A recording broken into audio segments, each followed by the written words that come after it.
Assalamu alaikum, and I want to welcome you all to this beginning program. And actually, on the request, I'm redoing it, but this time around, I'm putting it on the steroids. Actually, I'm trying to get it some bigger because YouTube make a fuss. But anyways, this program is very important because it's a beginning program, and if you want to learn assembly language, then you got to actually get hold of the things which I'm gonna teach here. So first thing is the title. Title means what this program is about. So maybe this program is the something like introductory program, or this program may be some ad program. So you will say this program is ad program, which you write in here. This is self-explanatory. Then we have some segments. Before dealing with that, I'm going to paint here. So to show you something about the RAM. This is actually about the how 8086 processor looks into the RAM. It actually breaks your RAM. For example, this is the RAM. Okay. Now this is my RAM. Okay, and 8086 actually breaks this RAM into some segments, into the actually some memory areas. 4 of them actually. So one is called as data segment, one is called as core segment, then stack segment, and then extra segment. Okay, so what we basically 8086 segmentizes the RAM. It breaks your RAM into the segments. This is some memory area with some boundaries. Okay, we are having 4, but we could have many. I mean to say, if I have a 1 data segment, I could have 2, 4, 3 data segments, many data segments, and that too, that depends on the memory model, which you learn probably on the video on the memory model. But if I having many data segments or many code segments, but at a time only one data or one code segment will be active, and if we have a COM program, for example, so this whole RAM will be occupied by a single segment, and these all segments will be put in this one segment. But if you have some exe program, because in the next video actually on the memory model I'm telling you that we have assembly programs like COMs or exes will have these segments. So this time around I'm building some exe program here. So you could say here introduction, in the bracket you could say .exe, because this is my exe program, and whatever. Then look in here in the 8086 registers. When I show you the register program, there we see some registers which we call code segment register or stack segment register, etc., etc. What does these stack registers do? For example, I'm saying here 2 segment registers. One is the data segment register, and this is a code segment register. Similarly, you could have extra segment and stack segment active registers. Now what data segment register do is it keeps track of the address of the data segment, because if we put in something in the data segment, I should be having the address. For example, if you want to post your letter to some friend, you should know the address of your friend. So simple as it is. So that address is to be put in here. If this is the code segment, for example, its address got to be put in here.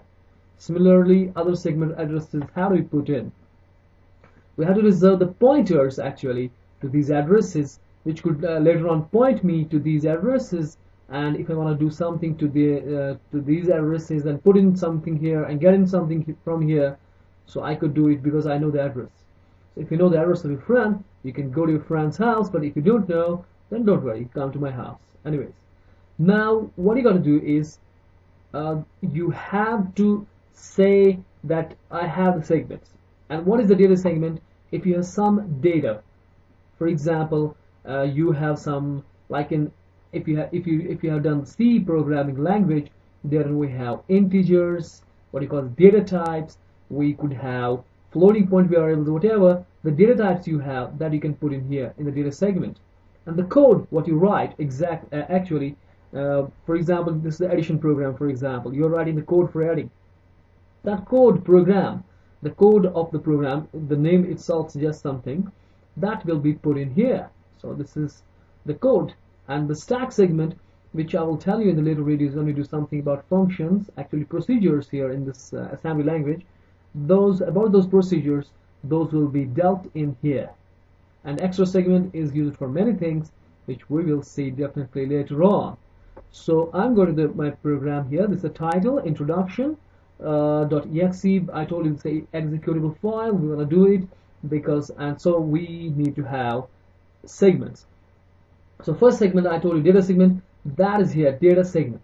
But I wrote here data, that means the name of the segment. Segment is a keyword, but this data is what you suggest. Maybe I say data, or maybe I say underscore data.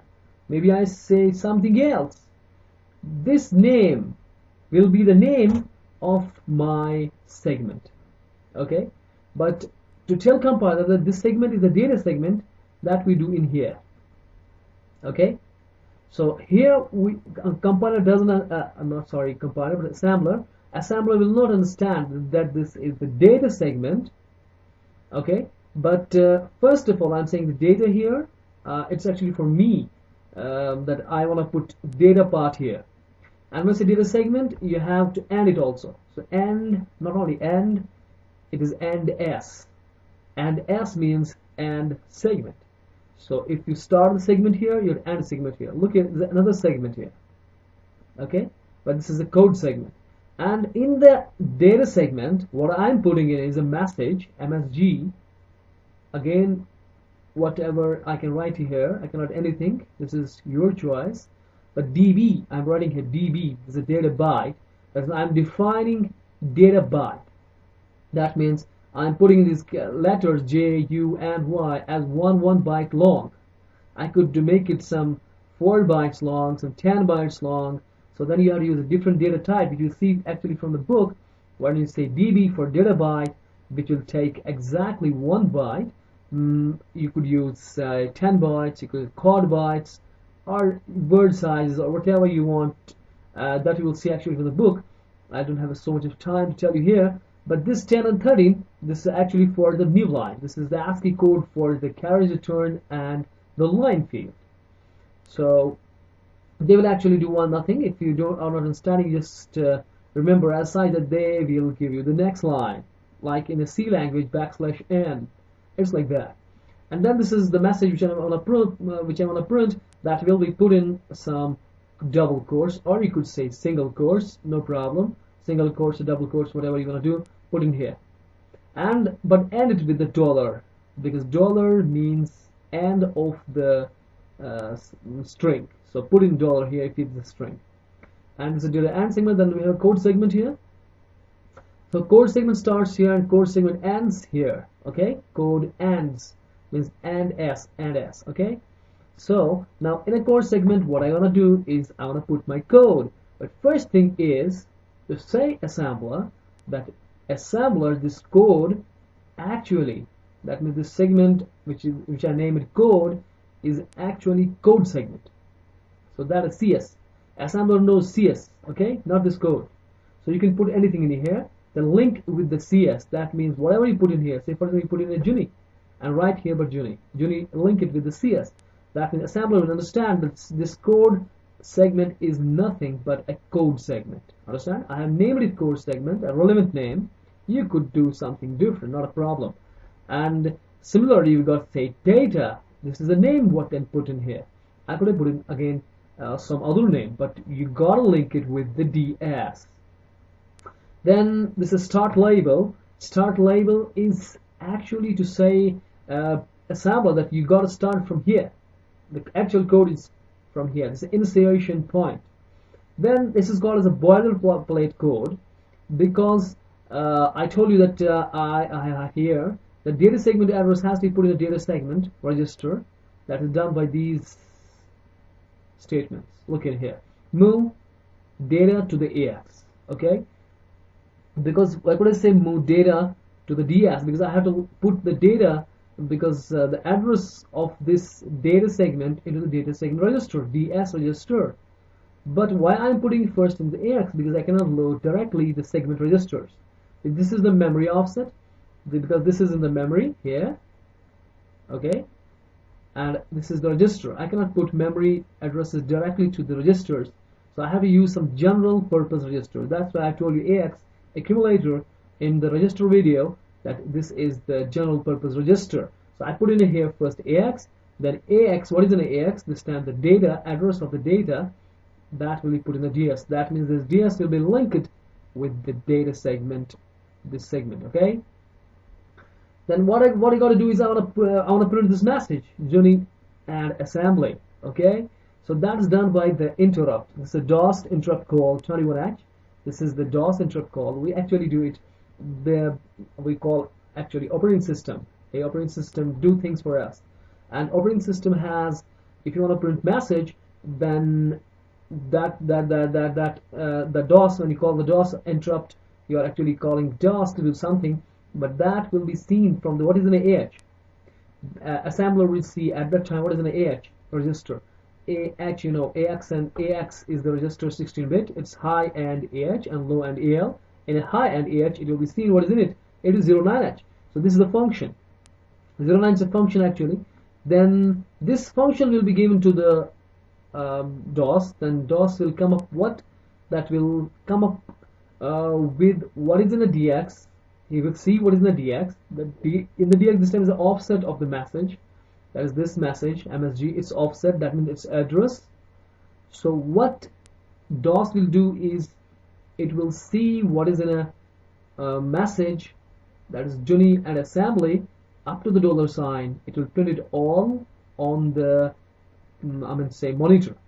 But you don't have to write. You are not writing any code to print the things on a monitor. That's actually written into the interrupt service routines. That's a different lecture. I don't want to mess up here with that, but you understand it simply that if you put in an interrupt 21H call, it's actually calling the DOS to do the things, and but you have DOS can do many things, so we name them the jobs which a DOS do. This is the 09H function, which means to print something, what is in the DX, the address in the DX, print that string up to the $sign onto the monitor.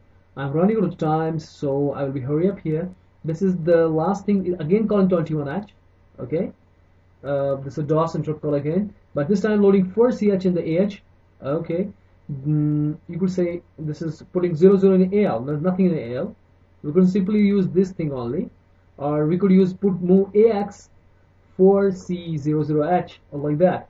So that will load 00 into AL, 4C into AH. This actually means nothing but to say goodbye. That means give control back to the operating system. That's DOS in fact here. And this is the code ends. But the last statement which should be your program should be having is the end start. That means the end of this start label. So in fact we have code segment here, but that ends first, but start label ends at the last, because start is the initiation, so we gotta end with the end start. So I hope you got it. So it's time to say goodbye. So ma salama.